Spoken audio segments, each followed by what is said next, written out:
in your opinion, just comparing the two horses, got the green light, special preview, who was better, or are they just completely two different horses? I've answered this question before. I like to put it this way. First and foremost, we're very lucky and very blessed, like I said before. I believe that if Got the Green Light came...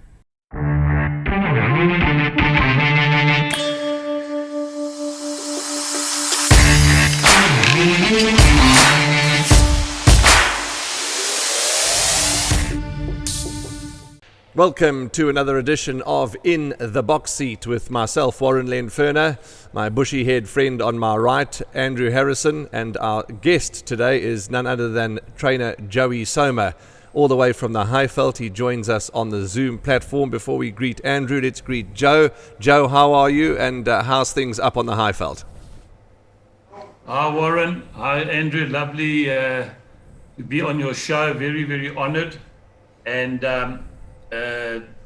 thanks for having me on the show. All looking good this side.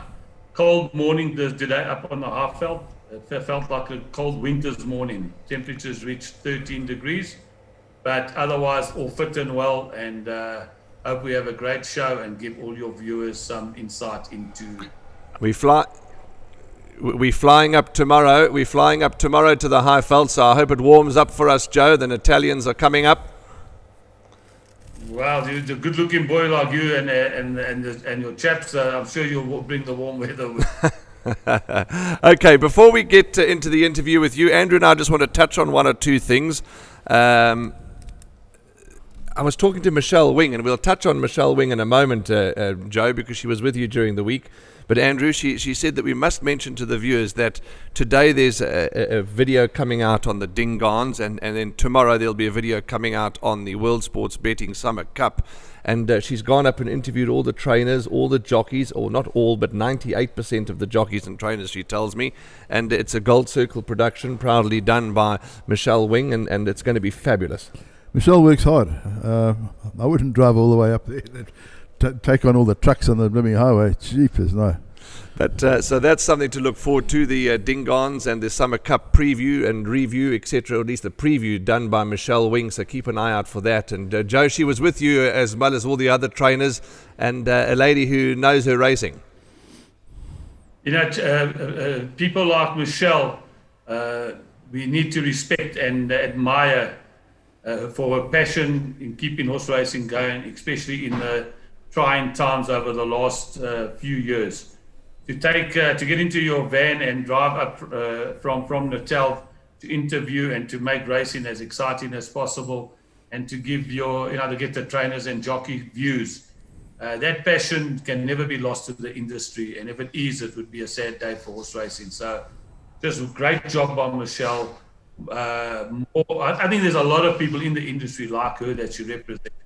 But that passion that she's got, and a lot of other people have got, total admiration for her. Then the other thing I wanted to talk to you about, Andrew and Joey, but Joey mentioned just before we came on air, he hasn't had a chance to have a look at the social media platform. There was a photograph done on what's now called, what everyone's calling the helium horse. Now, did you see that picture? I saw the picture, yeah, with some horse bouncing in the air, and it seems to be someone's blew it up. Yeah, blew it up with helium. Now, there's a Facebook page, I forget its name, but you go onto the Gold Circle platforms, all the horse racing platforms, the Bloodstock South Africa page, you'll see that picture and that chain of events there. It was an image that was caught at the sales ground, and there's another website where it's sort of a tongue-in-cheek website. And, it's amazing to see how some people fall for the trick and some people don't fall for the trick, and how wonderful it can be for marketing, because nowhere in the world, you can't inject or you can't pump helium into a human or an animal or a horse and we start floating. I mean, it's impossible. You've got to be a bit of a half-wit to believe it. Okay, well, you said it. So that picture has gone viral, and it's actually quite a nice way of marketing the sport. And Joey, in all your years of training and being in horse racing, helium in horses doesn't happen, and it can't happen. No, nothing. I've never even thought of any. I don't think anyone's even given it a thought. Happens, There's a lot of things that might happen in horse racing, but I don't think that's one of them. But it just goes to show what the actual horse can, what he can do actually. One of the most amazing things that I've seen is that a horse in the starting stalls will be facing, obviously the point that he needs to go. And within 2 seconds, he gets a fright, or he can something can trigger him off, and in 2 seconds he could be facing backwards. So in other words, his rump at the start in front of the pens and his head at in the back. Yes. So just 360-degree turn. That's how agile they are, and that's how the makeup of a horse can be. So I wouldn't. I've seen a lot of funny things in my life with a horse, but it just goes to all of us what a great being they are, and how lucky, I keep saying it, how lucky the human is to be associated with the horse. It's certainly not the other way around. Okay, let's talk about you now, because you're our guest, and the viewers and Andrew and I, of course, want to hear about you and learn more about you, and also seeing you on Zoom. It'll be wonderful. As I said, we'll see you tomorrow, and at least we'll see you on Saturday. I've been in that very office where you're sitting right now, and it's been a wonderful experience at the Soma stables. But let's start with the question I ask everybody, Joe. How did it all start for you? Take the clock right back to your young days. You still are very young, but take it back to your younger days, and tell us, how did you hear about horse racing? How did you get involved? Chaps, I was very fortunate to be born into horse racing. My grandfather was a gentleman called Tony Magua, who trained. He was an owner trainer for many, many years, and trained many a good horse. The family actually started training horses in 1949. Sure. And had first winner in 1951. Funny enough, got a photo in my yard of them leading in their first winner at Turffontein Racecourse. So it's basically been inbred. There's an old saying that I think I've said before. I think when I was in my mother's womb, they gave me a computer form already. So we never had much choice when we were in nappies, and obviously as young kids, we were always at my grandfather's stables. We learned how to ride horses. We learned how to groom horses. We learned, we were around. We were around him, school holidays, weekends. And we were just, I basically can say for my brothers and myself, we come from there were a family of 3 siblings that I've got. And obviously my father was a great lover of horse racing. Unfortunately, he never had a chance to train horses, but he actually followed horse racing very closely, and had he's got quite a legacy he was a man who went to the parade ring, studied form, never listened to much, and sort of tipped his own winners, and he had quite a great following throughout his life on the race course. So basically what I'm saying is that we were born into horse racing, and very, very glad and privileged to have been in that situation. I think there's a lot of us that live out or are able to live out our passion. And I've been one of those people that have been very, very fortunate to live out my passion. We went to Marriage Brothers. We were educated at Marriage Brothers, the 4 of us. And at Marriage Brothers, Lynn Meyer, there were quite a few gentlemen that we are proud and privileged, the Soma family, to have taught people about horse racing. Namely, Philip Georgia, the great Philip Georgia, Ricky Sin, the bookmaker, Keith Ho, the bookmaker. Dougie White was there as a youngster, but he was much younger than us. He was in grade 1 or grade 2 when we were in matric or in senior school. And there's quite a few others that have got involved in horse racing. Sean Singleton being one of them as well. So the Somas were quite well known at Marriage Brothers for the passion of horse racing, and that sort of overflowed onto other friends of ours at the school, and today we still have a good chuckle about quite a bit of our racing days where we missed some exams to go to Newmarket Racecourse to go get on So we've been involved. That's basically how it all started.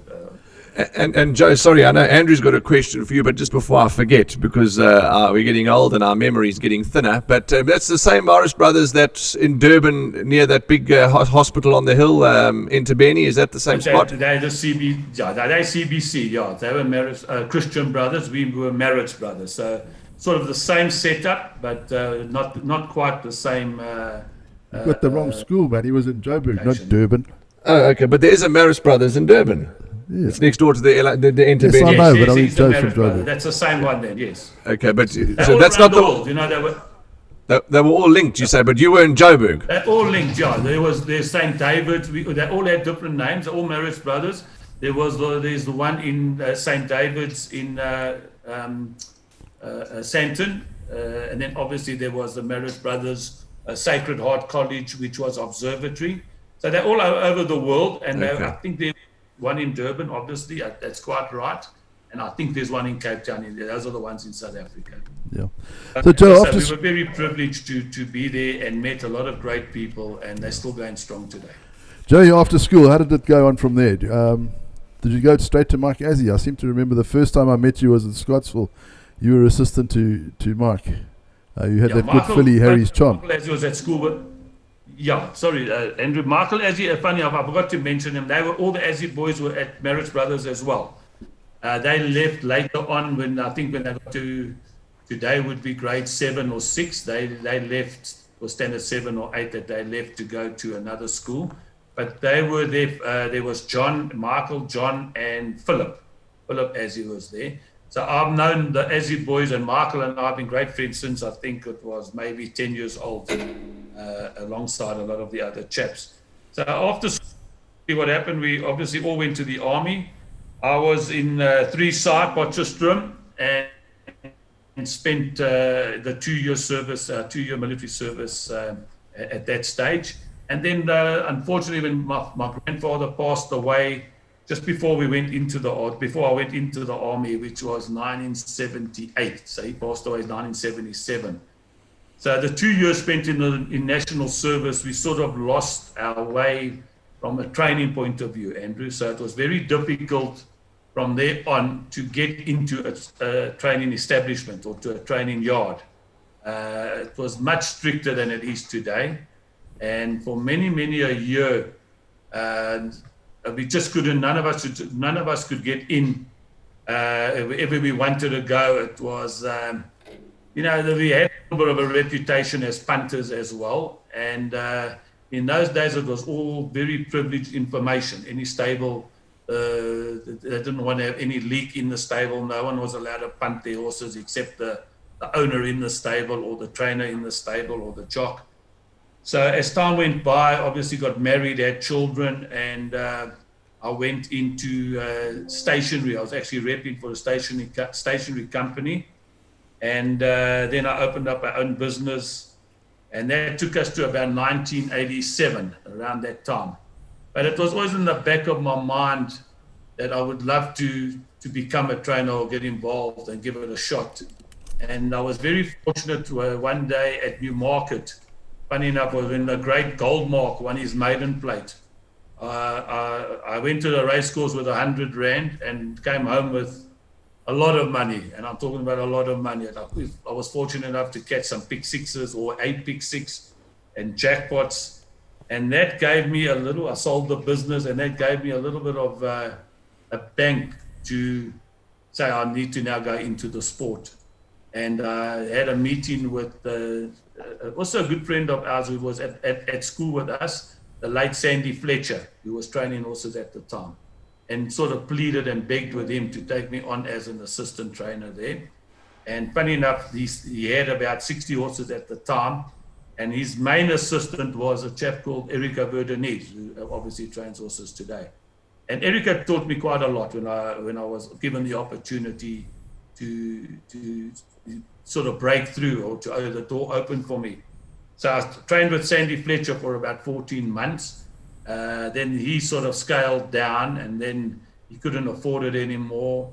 And then I never had a job for a couple of weeks. And then Michael Azzi had phoned me and said to me, please come and join him. He's looking for an assistant trainer. and that's when I really a lot of my I owe Mark a great gratitude, and he opened a lot of doors for me and gave me an opportunity to work. Now, he was fourth on the log in those days. Michael Asia, there was David Payne, I think there was Terence Millard. They were great trainers. Alman Ferraris, obviously Gene Hemming, and Michael Asia was sitting fourth on the log with 42 horses. So he gave me the opportunity to work with very, very good horses. Gave me the opportunity to introduce me to a lot of top owners, top people, top breeders. And I'm eternally grateful to him for whatever he did for me. And then obviously it led after 4.5 years. I just felt it was time to maybe take a chance. Yeah, Joey, I think I met you the first time when you came down to Scottsville for the SA Philly Sprint. I think Harry's Charm, I think you were. Yeah, no. Andrew, you and I met with Special Preview. Well, it was a special preview. Okay.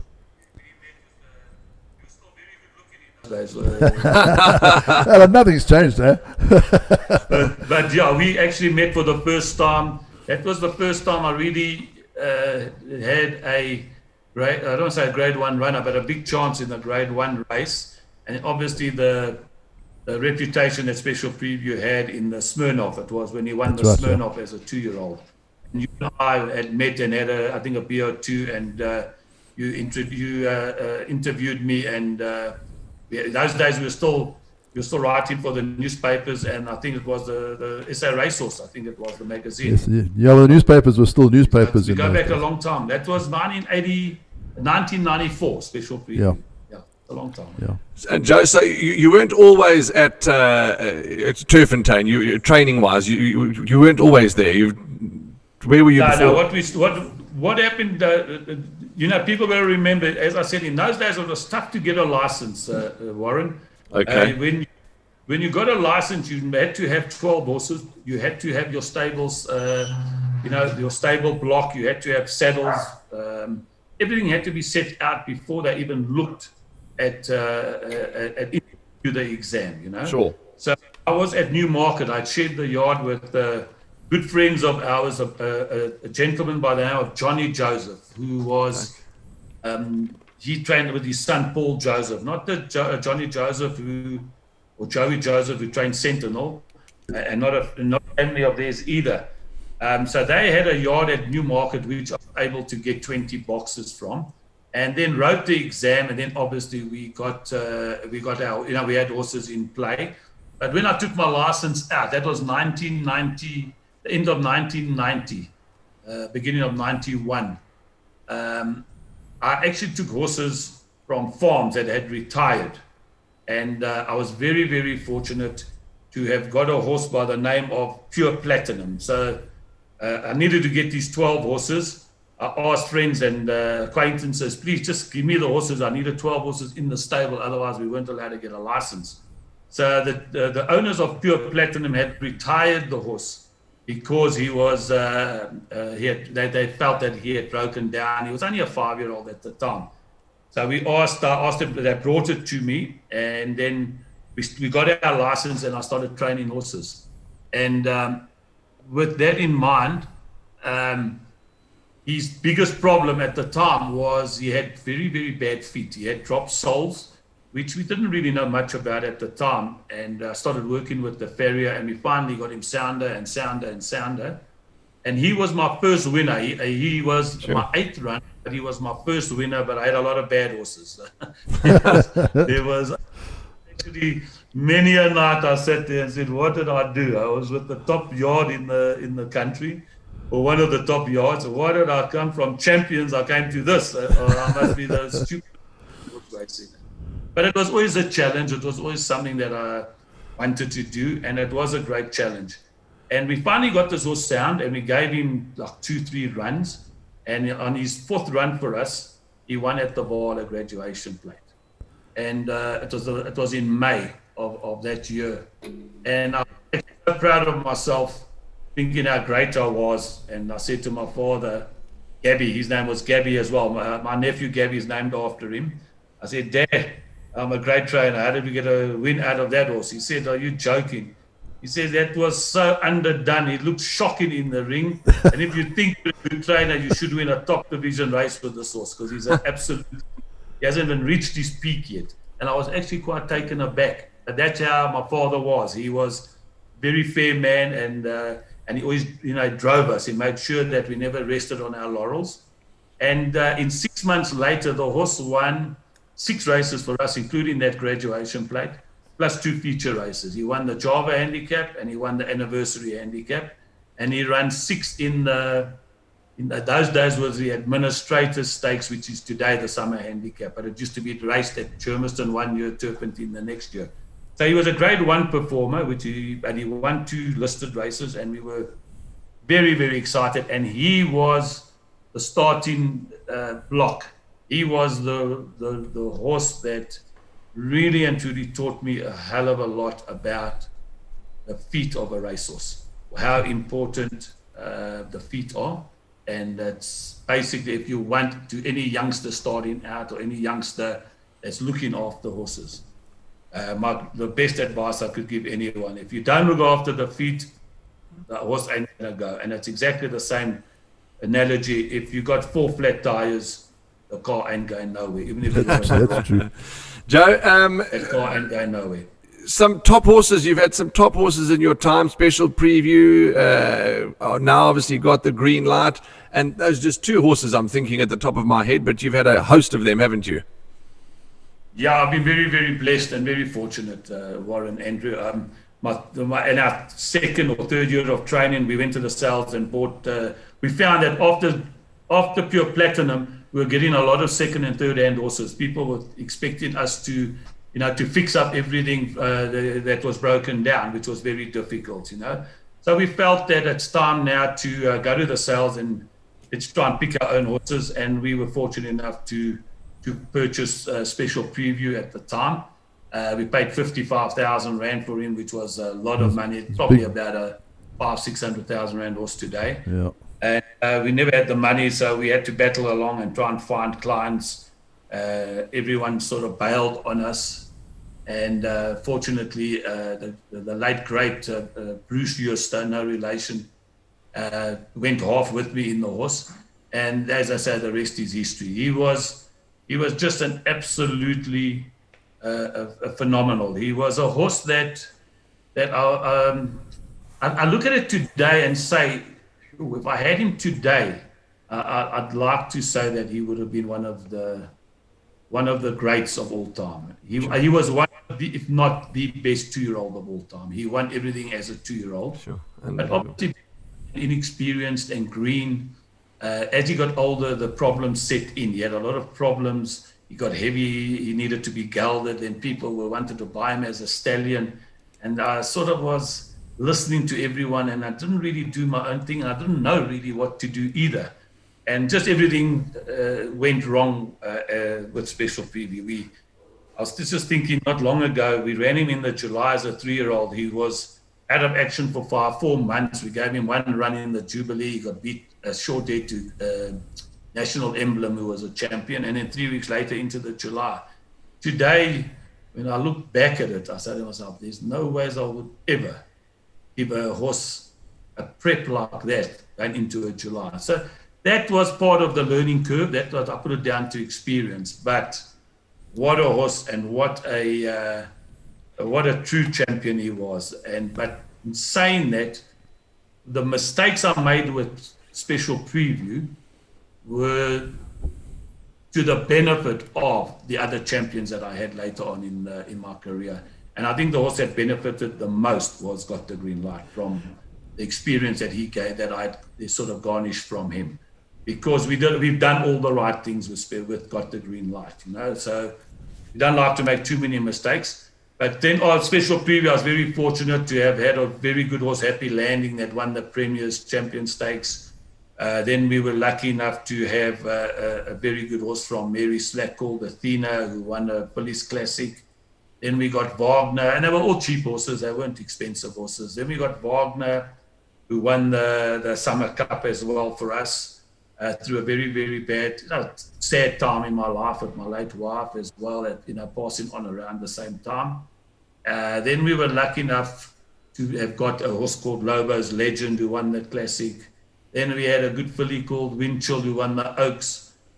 So I've had a very, very good innings. I've had a very, very good horses, and proud of it because they were never expensive horses. We had one very expensive horse called Graduation Day, who was, I believe, one of the better horses that I ever trained, but he was a horse who had no legs. He was just very, very, every time he ran, he broke down and we had to bring him back again. But he won 7 or 8 races for us on maybe 2 legs. So we've worked hard, but we've also been very, very fortunate, Warren, Andrew. We go to the sales, we like to look at horses, we go to the parade ring. When we were youngsters, we knew what a good horse should look like, and hopefully we obviously make mistakes because it's difficult. But as I said, I've had a lot of very nice horses in my time, and I've been very, very blessed to compete at a very high level. And but in saying that, that's what I've dreamed and aspired to do my whole life. It was always about Group 1 racing, and I think it's like golf. We want to compete on the major scales, on the major tournaments. That's what Group 1 racing is all about. Joe, at the sales, when you go to the sales, are just one or two attributes, one or two things that you look at in a young horse. What catches your eye? For me, the most important aspect is a very good head. I like a handsome horse, a good head, and a very bold eye. Those are the first 2 things. I believe that the eye tells, you can look into the soul of a horse if you look at their eye. They tell you a lot about what kind of horse they are. And it's hard to explain, but I like to look at, it's about balance. I always try and relate back to a human. If you look at Usain Bolt run and you watch how he runs, if you looked at him closely from the front, you'll see that with his right leg, he actually turns out slightly, but he's got balance. Usain Bolt or any great athlete, if you look at a great golfer, he's got balance. Any athlete is always about balance. So I like to try and picture a horse balance. In other words, his front side of the horse and the back side of the horse is sort of in sync with each other, And then obviously shoulder comes into it, hind quarter where the power comes into it. And for them to have a strong hind quarter, they're going to need strong hocks. So you need to look at hocks of a horse, which I think are one of the 3 to 5 points that I look for in a racehorse. So if you can remember head, eye, shoulder, hind quarter, hock, then basically try and look at the balance, if you can picture balance of the horse. In other words, balance of a horse is also, you get a rough guide on their walk. When a horse is walking, you will be able to actually say, is he balanced or not? Is he choppy? Has he got a nice walk? If he's got a good walk, he'll have a good stride. So those are the pointers that in a quick recapturing of what it is to look at a good horse. Joe, is it toe in or toe out? Sorry? Toe in or toe out? Yeah, the front end of a horse doesn't really worry me. The old timers taught us that sometimes we can be too critical about the front legs. Front legs are there just to guide. If I tell everyone, if a horse is going to win you a July and you're going to have 2 knee chips along the way, will you buy him? Certainly, I will. At the end of the day, horses are going to, every athlete's going to have an injury. So it's more of a risk that they splay. If you look at Got the Green Light, he splays. But it's our job as a trainer to be able to say, okay, shoe him properly. Let's keep him sound as possible in front. And at the front legs guide a horse. The power comes from the back leg. So if he toes out behind, or he's got problems behind, then it's hard for him to run. So for me, sometimes I believe when people talk to me about horses at sales, I think we become too critical about birth horses. And the other thing we might see, he's got skew legs, but he doesn't know he's got skew legs. So he'll balance himself. This is the way he's born. So those are the things that I try and keep in mind. And don't be, a good horse is a good horse. They come in all shapes and sizes, as we all know. But give every horse a fair chance. Joe, have you always been a Turffontein? We started off at Newmarket. I was at Newmarket from 90 to 96. And then Newmarket was going to close down. And then we had an option to, at that time, Reinke's wasn't full. But when I drove there, I stayed always in the south of Johannesburg. Okay, we seem to have Joey Soma back online, and one or two gremlins and technical issues. Did you pull the plug out? The big gremlin is Tawanda. So you didn't pull the plug out. It wasn't your fault. No, not my fault. Okay, we lost Joe for a second, but we're back online and we're back with full signal and all that goes with it. Joe, sorry about that. But technology is a wonderful thing, but it also can be a pain in the left side. No doubt. No problem at all. Nice to have you back, chap. Okay, let's talk about your nickname. I want to speak to you about, I know you've, well, I've got lots of nicknames, not nice ones. Some people call me some dreadful things. But Humble Hero is the one that I want to touch on. Who started that, and how did you get that name? Because that's perfectly, fits you to the T. You are exactly just that. It's very kind. I actually love the nickname. That was given to me by the great, the legend, gentleman by the name of Paul Lafferty. Who else? I always got on very, very well with Paul. You know, when we used to go down for the Durban season, we've been down there a few times and spent the 3 months or 4 months down in Natal. Paul, you know, he's such a legend himself, and such a good, kind man. And somewhere along the line, he just came up with his name, Humble Hero, and it's sort of stuck. And I actually love the name, and I'm very, very appreciative of being called such a wonderful name. But Paul, alongside Philip Georgia, when we went drinking and whatever else, that's where the name came up. Laugh, and a good couple of stories can be told. Okay, and let's talk about this year's race, the World Sports Betting Summer Cup. You've got the 2 runners, and you've also got another runner on the day. You just got the 3 runners on the day. That's right. No, 5. We've got 5 altogether. Okay, I haven't finished looking at the whole card yet. Yeah, first race. Okay. Well, let's. So, are you happy to rattle through them? Just in the pick 6. The first race. Pleasure. Anything to help. First race, you've got the favourite, I see. I'm just going to start off with the first race, a filly by the name of Vard. Is that all right? Are you there? Yes, Yana, we got you. Okay.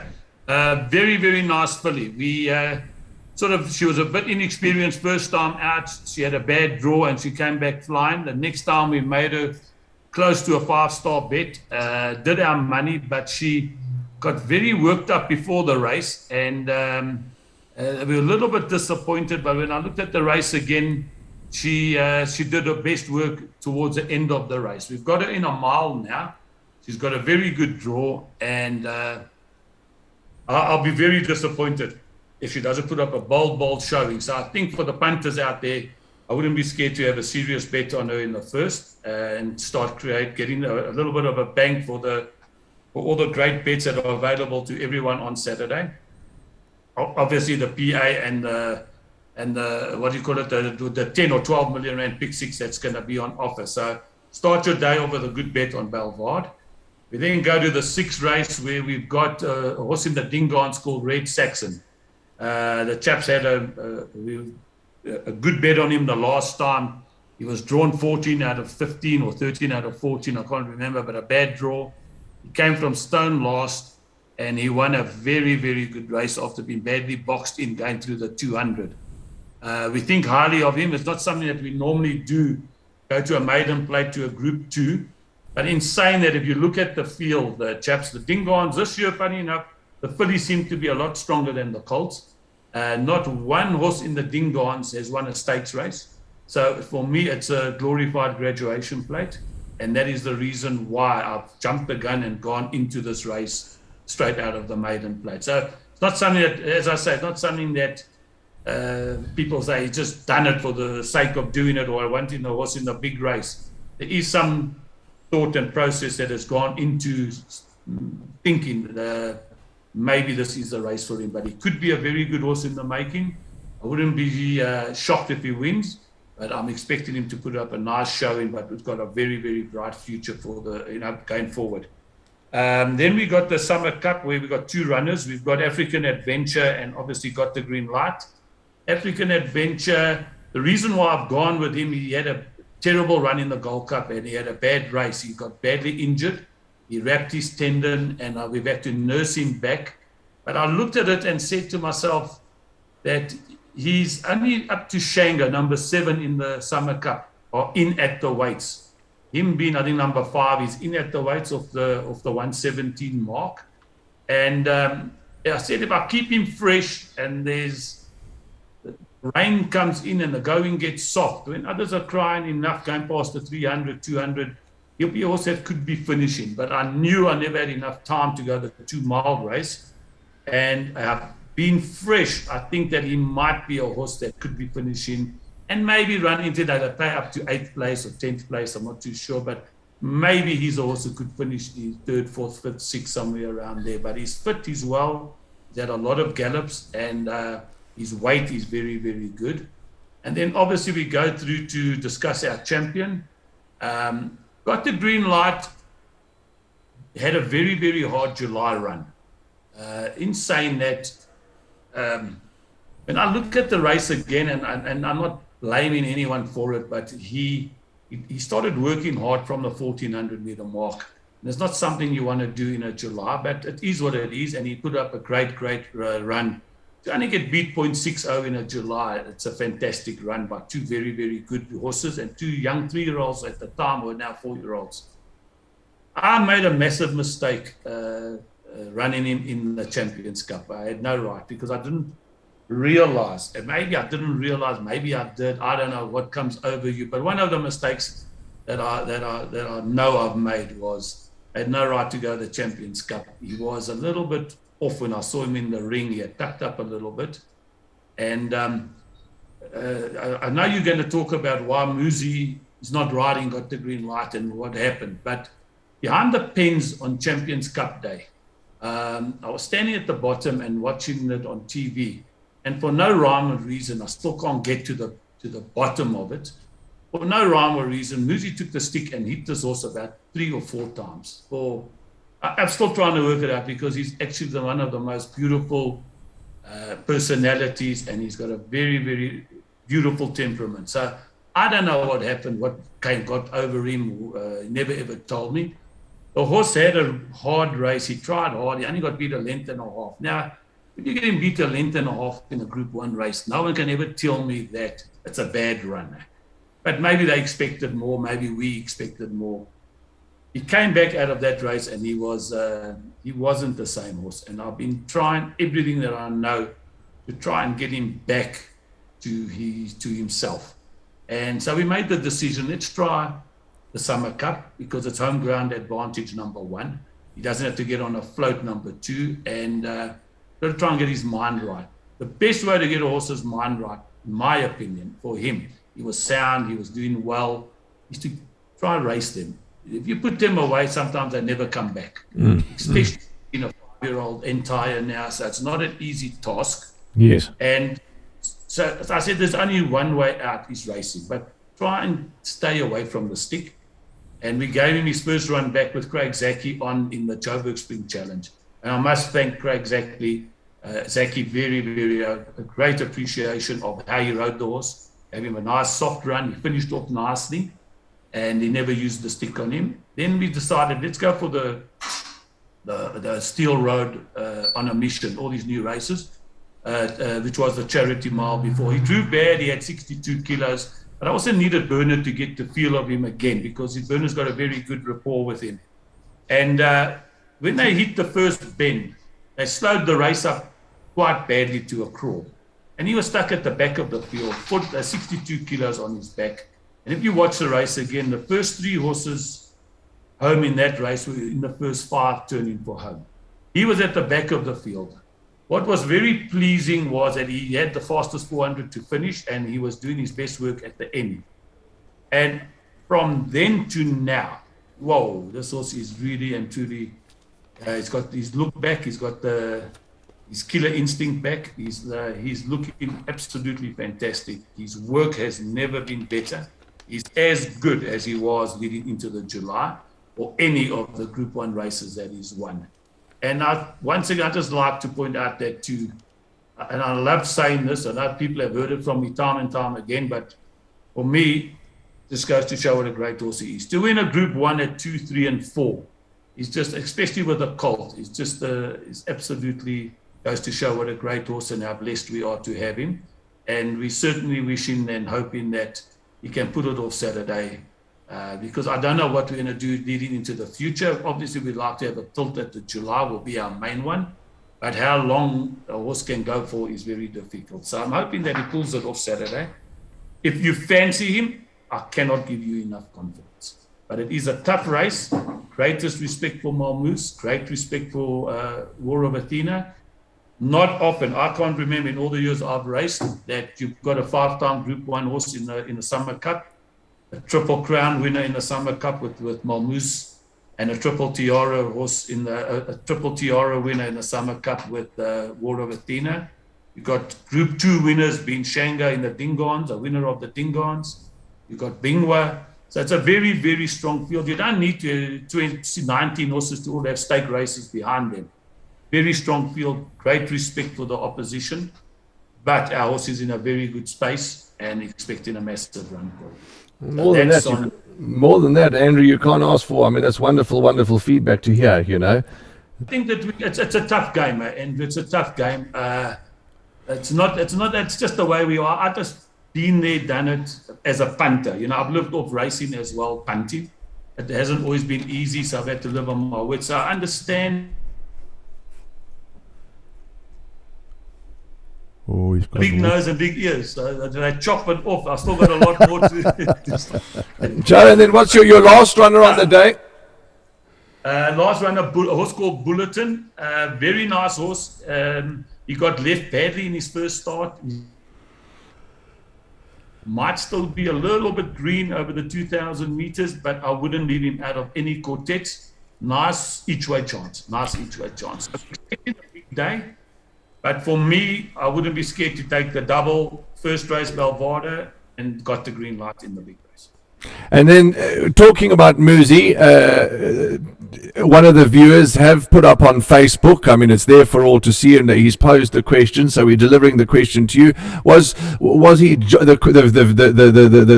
punter and the viewer is asking the question, was he jocked off, was he taken off, or they're just asking for some light on that situation? I think it's a very fair question. I think the public need to know. No one's really asked me before, so funny, I said he fired us. I never fired him. Because after this cup, he got off the horse and he told me the horse wasn't good enough. I said to him, Muzi, rather let's discuss it at another time. I'm not knocking him. I'm very grateful to Muzi for all he's done for us in the past. He's ridden a lot of Group 1 winners for me. He rode Happy Landing. He rode Robo's Legend. He won 2 and got the green light. So I'm certainly not knocking the man, because we're internally grateful. And, you know, I'll say he rode me a lot of winners, a lot of Group 1 winners as well. But in the same breath, I've trained him a lot of winners as well. And I've trained him a lot of Group 1 winners as well. It's supposed to be a two-way street. And I felt that maybe Muzi got upset with me because I was very cross with him after the Champions Cup. And I had all the right to be cross, because as a trainer and as a participant in horse racing, we are here to protect the horse. We are here to defend the horse. We're not here we all have our issues. We all have arguments. We all have disagreements. That comes and goes. We can all patch that up. But to harm a horse, I'm here to defend that horse, and I'm here to protect our horses. And when I said to Muzi, rather we discuss this later, because at this stage smoke was coming out of my big ears. And I think it was very unfair for what he did. He didn't explain it. And from that day on, I have not heard from Muzi Yeni. I haven't seen him. I haven't heard from him. I haven't spoken to him. And I'll never say never, because I've had a lot of arguments with a lot of jocks in my time, and they've always gone back, or they've come back. And there would be nothing for me in time to come to give Muzi a ride. But at the moment where I am, it was a decision that I made. But in saying that, Bernard was always first choice jockey on Got the Green Light. He won 2 feature races for me, being the Classic and the Daily News. when no one wanted to ride Got the Green Light in the Classic, Bernard came to my side and came to the fore and has looked after me ever since. So even if Muzi was available and that never happened, I always told Bernard, and everyone knew that Bernard Van Herb was first choice jockey for Got the Green Light. Well, So I hope I've answered it in as fair as possible as well. no, well, that's as I said, that question was posed to us. I forget the gentleman's name, but it's all on the social media platforms. Then another gentleman asked to please ask you, Anytime Champ, that horse of yours. When are we going to see Anytime Champ again? Well, what we do, we like to plan everything in our stable. It's a small yard of 38 horses, but we like to plan, and we got everything. And we're a punting yard, obviously. So we got a big day Saturday. Sorry, Joe. You say I lost you for a second. You say that you are a punting yard, or you're not a punting yard? No, we are a punting yard. Okay. We are a punting yard. Right. No, Joey grew up with me punting horses. So What do we've you lined expect up him to stop Saturday, now? and sometimes things can go wrong. Sorry, what's that, Andrew? No, I said you've always been a punter right from the start, so why would you ask silly questions there? Yes, I mean, what would racing be without a punt? Absolutely. But let's hear. So what has happened? We got a. Can you hear me, chaps? Yeah, we can hear you. Yock, carry on. Yeah. So we got a big day Saturday, but sometimes things can go wrong. So we always like to have backup, and we've got Anytime Champ running next week Tuesday at the Vaal over a 1400 meters with Julius on. Rated very, very highly by us. He's a horse that had a very, very bad experience also on Gold Cup Day. He got badly cut into and he overreached himself very, very badly. And it's taken us a long time to get that sorted out. But he's a horse that I would follow very, very closely going forward. We think very highly of him. So Tuesdays he makes his 3-year-old debut, and can look forward to that. We're expecting him to put up a very good showing, and I wouldn't be scared to have a bet on him on Tuesday. Okay. Then the next question was asked, in your opinion, just comparing the two horses, Got the Green Light, Special Preview, who was better, or are they just completely two different horses? I've answered this question before. I like to put it this way. First and foremost, we're very lucky and very blessed, like I said before. I believe that if Got the Green Light was in my training in 1993 with Special Preview, 94 when he was a 2-year-old. I think that and I had Special Preview today. I think Special Preview would have been as good as Got the Green Light. But I do believe that Got the Green Light today benefited from the mistakes of Special Preview. Both horses have had one thing in common. Their turn of acceleration is just unbelievable. Sure. When we talk preview, I'm going to just tell everyone out there were two gentlemen and you can ask them, two gentlemen rode a horse by the name of Horse Chestnut. Was Johnny Gerodis and a chap by the name of Frikkie Gleiden. And they both rode Special Preview. And they both have said to me in time that if any horse could go with Horse Chestnut, would have been Special Preview for sure. Well. That goes to show how good he was. But it also goes to show that I don't know any horse in South Africa besides maybe Sea Cottage, a colt. I know a gelding, I only know one. And I know 2 fillies, but I don't know about a colt. That's one, a Group 1 race at 2, 3, and 4 years old. Senior Sanders, but he was a gelding. Okay, sure. Goldmark tried to do it as a 3-year-old. So to win a Group 1 at 2, 3, and 4, and as I said earlier, hopefully at 5, you've got to be a very, very special horse. Great horses, Pocket Power never won at 2. He won at 3, 4, 5, 6, but a gelding once again. So just a bit of food for thought for everyone out there. Sometimes I really feel that this horse doesn't get the Credit. What's the right? The credit that he deserves, because it's not easy to keep a horse and to have the ability for 3 years of his racing career. And that's what makes me so very proud of him. If you put a gun to my head, I would have to say that Got the Green Light may be the edge over Special. Okay, wonderful. Now, just 2 pointers, and I want you to get Frankel, the dog. Frankel, your dog, get him, because we want to introduce him to everybody just now. And while we're going to get Frankel, let's talk about a man that, you touched on Paul Lafferty, we've touched on yourself. Dees Dynant manages Dylan Chinsame's operations, and Dees, I mean, he's lives with us here in KwaZulu-Natal, and what a wonderful man. What's your friendship like with Dees? Dees is just an absolute gentleman. I think he fits in the same mold as Michelle Wing, as that passion and that raw, it's not even that raw passion that he's got for horse racing. We, like yourself, like Andrew, you don't survive this game. It's a very tough game. And people come and go in this game. We look back and think about how hard it is to survive horse racing, especially over many decades. And without that passion, a chap like Dees would never have survived. And he has passed it on to he's so infectious. He's passed it on to so many people that it just brings a smile to your face, at the end of the day. So Dees has been a great racing manager for a friend of mine and my owner, Dylan Chinsamy. Great people to be around, great people to be involved in. I would like to also, just while we got the chance, to thank Hassan Adams as well from Madison Park, who got the green light.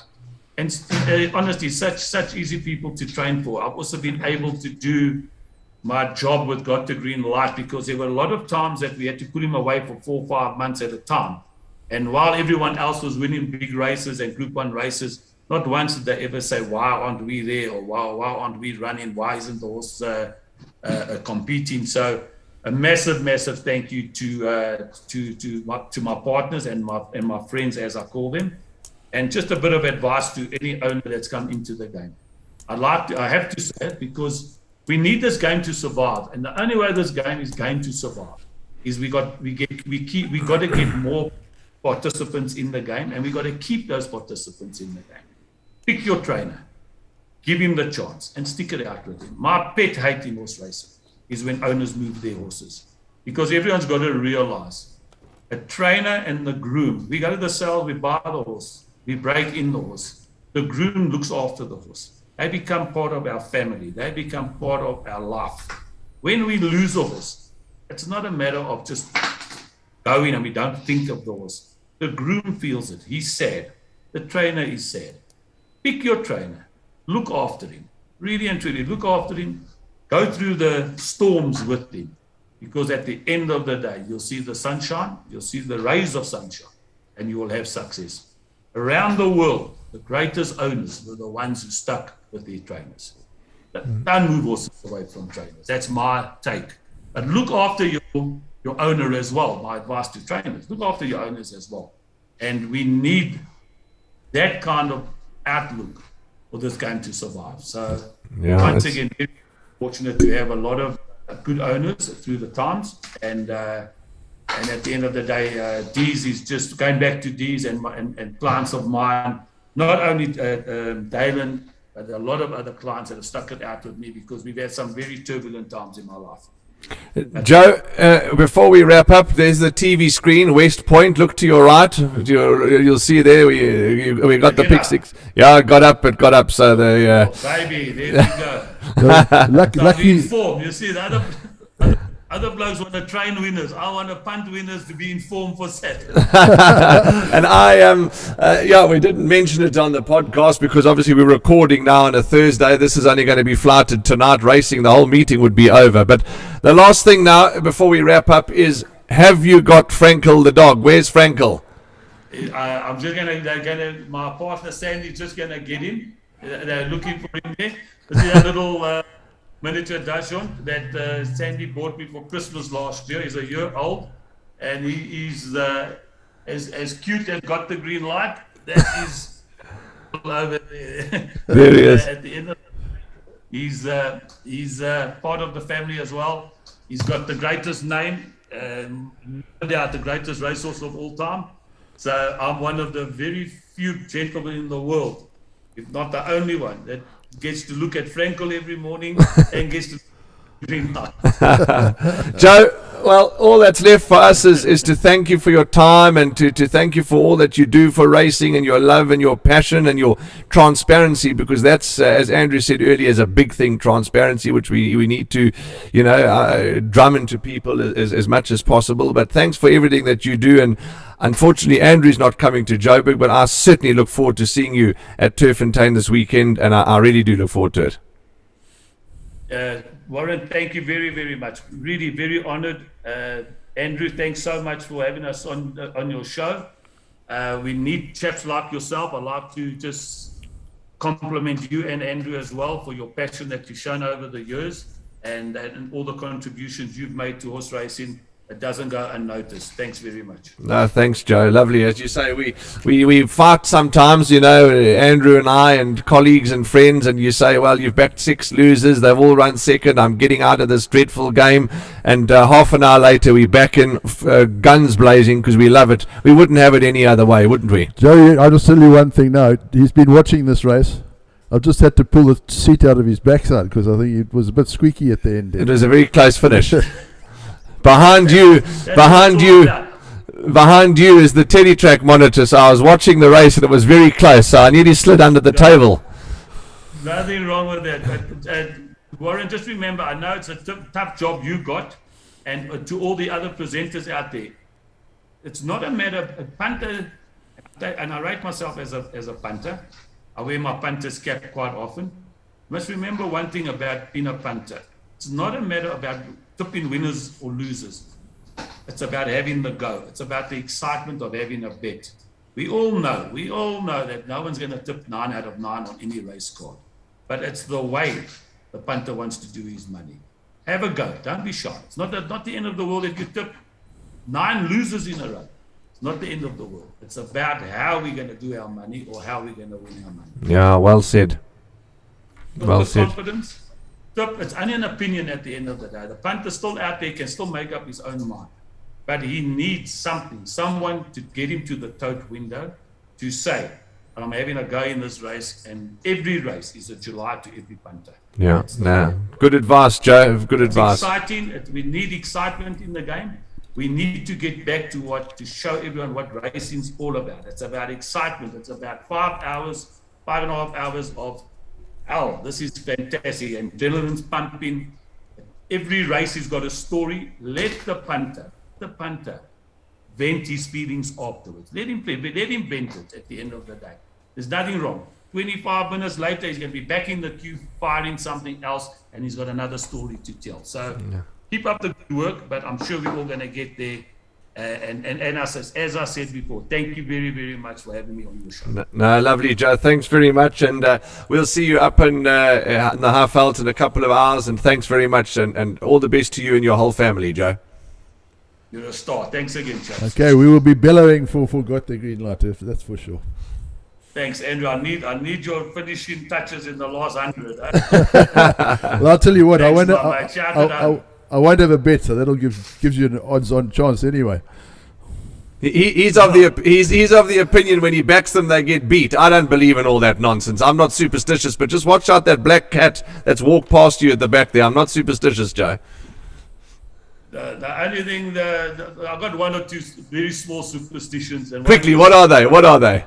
I don't wear green. I hate anyone wearing green on race day.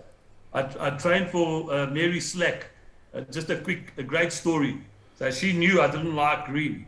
So one day we ran, and I think one of the races she won, Athena, and Mary Slack. Funny enough, Athena's behind me here. So I phoned Mary Slack and said, "Oh, the horse well done, the horse won or ran second." I can't really remember. She said to me, "But I'm wearing green, Joe. So you see that doesn't your theory or superstition doesn't work." I said, "Yes, Mary, but only if you're wearing green on the race course, not." I love it. Inside there, that's my superstition. Is mainly green. Anyway, any green on the race day, I tend to do a little bit of a flip, and just really small. Just funny enough, sometimes I walk onto the course. I tend to bump into lucky people that I know is going to be a good day. But sometimes when you know I should have turned right, you turn left. People, you say, bad day today coming. So it's just a mindset. At the end of the day, it's just a mindset, you know. Yeah. But thanks, Andrew. Don't worry about that. Shout it home, and whatever happens, happens. The nice part is that we in the scrum, we got a horse to compete, and we all have to enjoy it at the end of the day. May they all come back safe, and they all come back sound is the most important thing. Well done, Joe. Thanks very much. Joe. Thanks so much, and we'll see you on the weekend. All the best to you guys. Thank you. Cheers, chaps. Cheers. Bye-bye.